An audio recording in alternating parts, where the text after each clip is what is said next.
life is passing you by and you are wasting your life on that phone. And it's not healthy.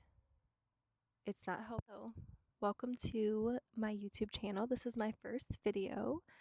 Actually, I recorded this a few days ago, and in the midst of figuring everything out, the mic, the setting, the lighting, all of that, I didn't realize that I recorded in portrait mode and not landscape, so I am re-recording.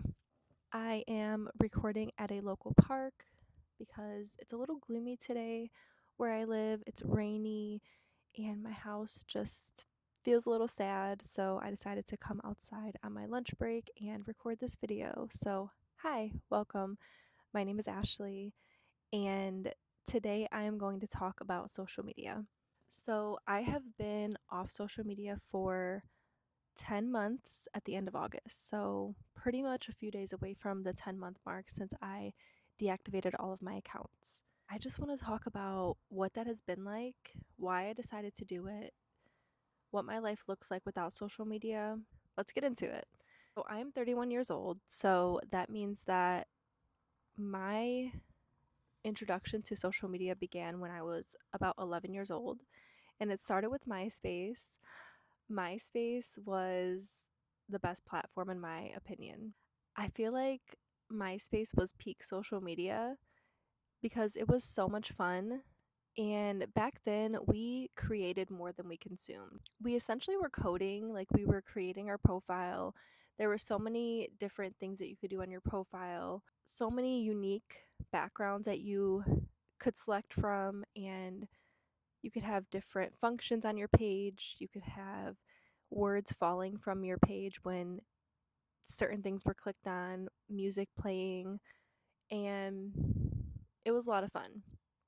And back then, for me and most people that I know, because we were not rich, we did not have 24/7 access to computers. In comparison to kids today and just the world today, we have the internet in our palm 24/7. Back then, it was something that was more of like a privilege. I think that when I initially started on MySpace, I only was able to go on it maybe 1 to 4 times a month, if that. I could only go on it when I was at my cousin's house, and I would occasionally go to the library and log into MySpace. It was something that I got to look forward to. I didn't get a cell phone until I was almost 18 years old. I wasn't allowed to have one. And I think that I got an iPod Touch when I was 17. So at that point I had, access to social media more, but those first like 5 or 6 years it was not something that I was on all the time. I spent more time with my cousins as I got older, so I did have more access with their computer, but again, it was still something that I didn't have access to all the time. Eventually, Facebook took over and we left MySpace, which is really sad because, again, it was so much fun. We didn't realize how good we had it back then. And in comparison, Facebook is just so boring and bland. But like I said, we didn't realize how good we had it back then. And then over time, we had other platforms like Vine, which was TikTok before it was TikTok, and Instagram came around, which I would say for me came in second to MySpace in terms of peak social media. Like Instagram was my favorite platform after that, and I think that Instagram is like probably the worst platform for me in terms of being addicted to social media. I would say the main platforms for me were Facebook and Instagram and Snapchat too. Snapchat was another platform that was really fun because of the filters, and I feel like Snapchat is still pretty popular, but I don't know. Over time, as technology has evolved, social media has become more and more addicting.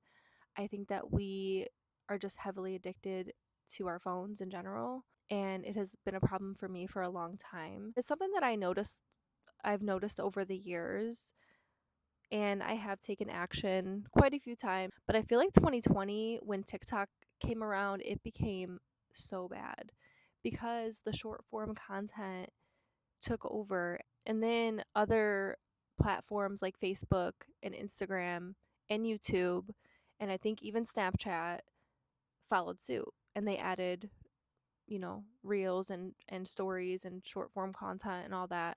Well, stories were before TikTok, but you know what I'm saying. And it's just not healthy for us to experience so many, like such a range of emotions within a short period of time. So to watch a 10-second video that makes you crack up, and then to go to the next video and watch 10 seconds of something that makes you angry, makes you want to cry, to the next second watching something educational for 10 seconds, and then the next 10 seconds is sadness again. It's just not healthy. It's not normal. Like, our brains were not meant to consume these types of things.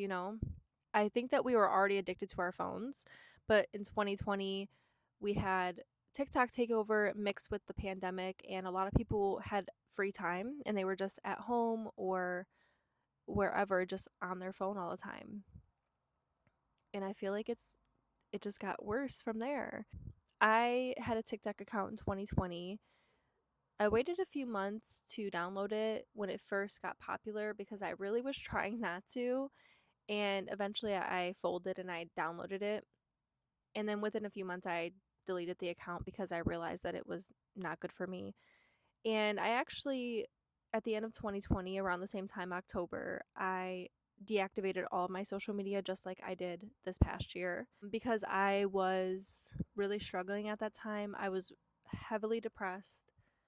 At this time, I, for the first time in my life, stepped into shadow work, and I really reflected on my life and the relationships that I had and the unhealthy habits that I had collected throughout my life, the people pleasing, the codependency, the scrolling, all of it.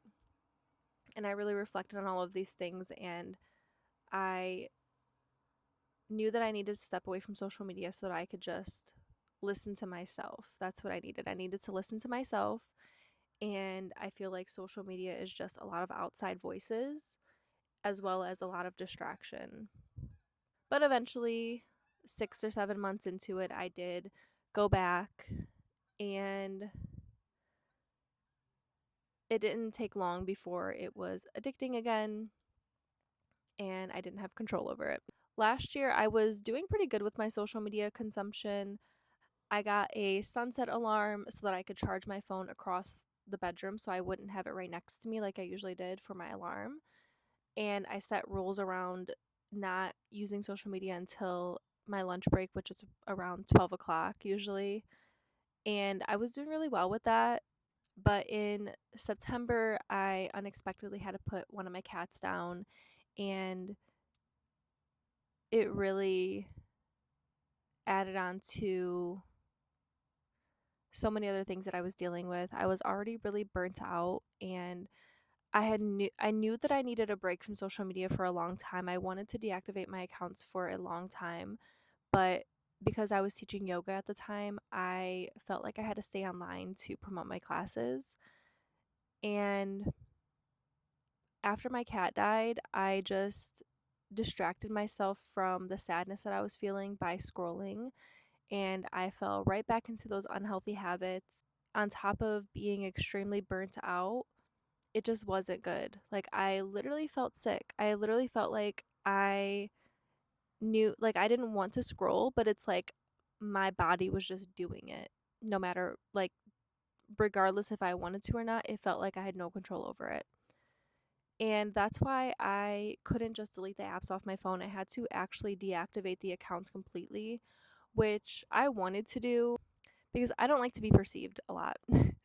I like to disappear off the face of the earth every now and then.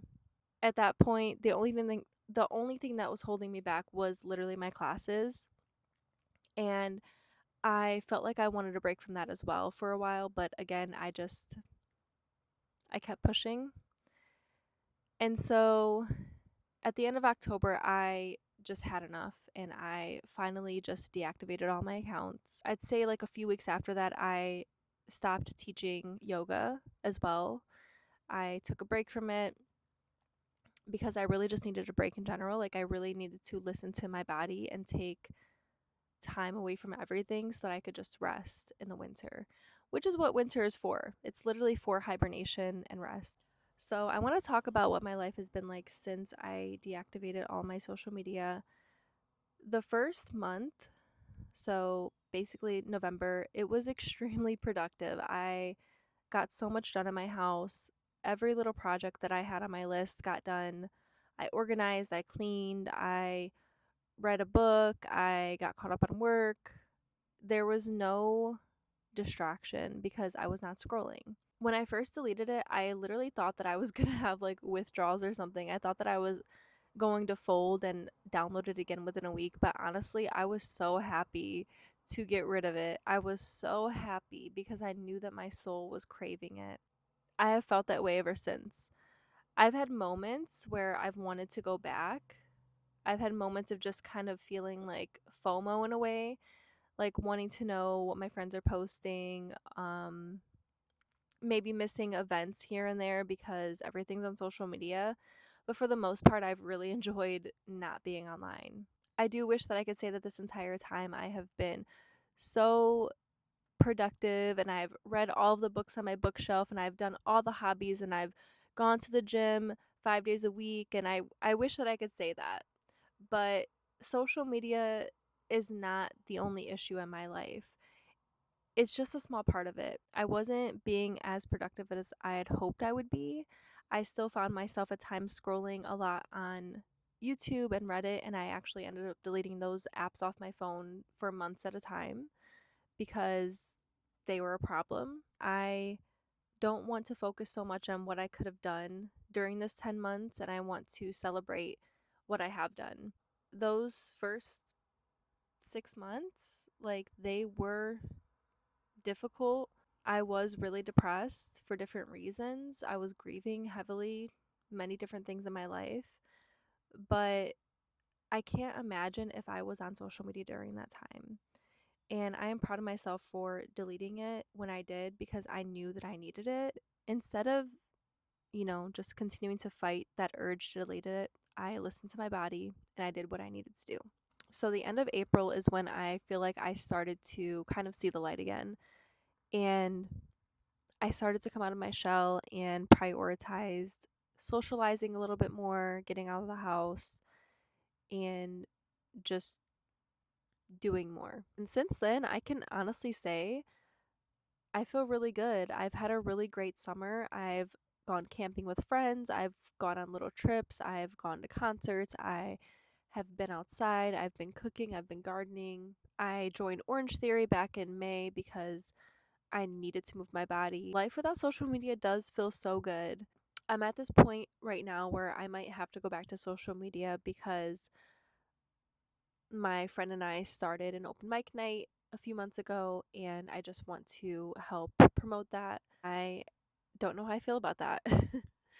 I don't feel great about it because I don't want to fall back into those unhealthy habits, but I know that I am capable of setting rules around it and actually sticking to those. I wish that I could come on here and give you some like big life changing philosophical message around social media, but I don't have that for you. And that's okay. I just want to share a little bit of my journey and what it's been like and how my life has changed since I've deleted it. I do feel happier. I feel much more present in my life. I have been doing hobbies that I've had on my Pinterest board for a long time and never got to. So it has benefited me a lot.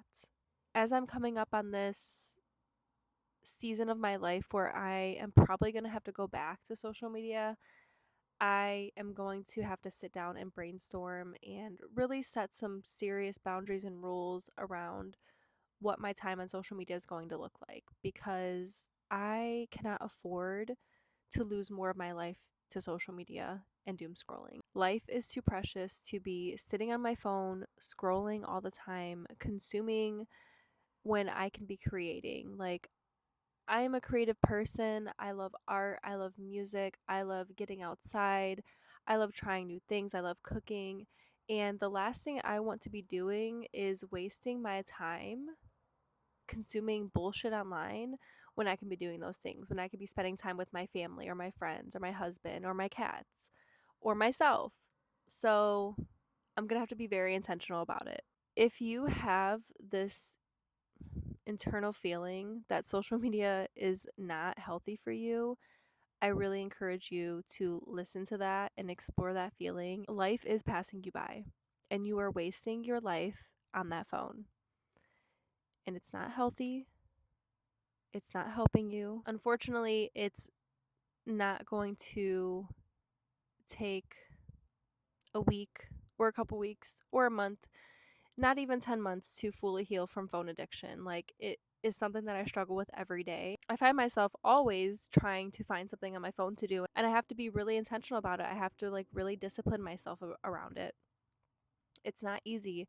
And this is something that, I've been on social media for 20 years of my life. So we're talking about a phone addiction or device addiction since I was 17 years old, essentially. That's like 15 years, and it's just gotten worse. So it's not going to happen overnight, and you have to understand that it's going to take time and real work to take yourself off your phone, but it is worth it. And if you don't do it, I just think that it'll get to a point where you're going to be forced to do it. And if you don't, you're going to get sick. Like, you are going to feel sick. It is going to impact your life. It is going to impact your relationships. It's going to impact your work. I feel like our society is just full of people who have turned into zombies because all we do is go on our phone. We depend on our phone so much for everything. And I think that social media and phones are a blessing, but also a curse.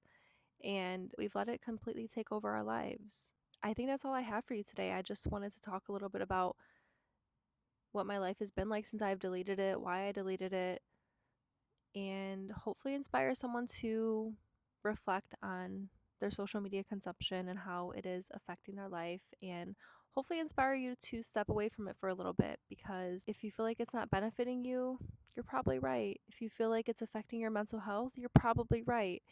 If you have let go of hobbies and interests and socializing, it's probably because of your phone. I think it's really important to be honest with yourself about your consumption and your addiction.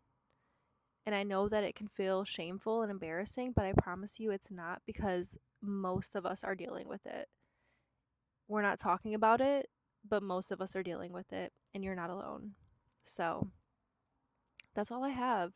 This is my first YouTube video, so I really just want to get comfortable with talking to my camera and recording my life a little bit as I start to build this channel. I look forward to building a community of some sort here.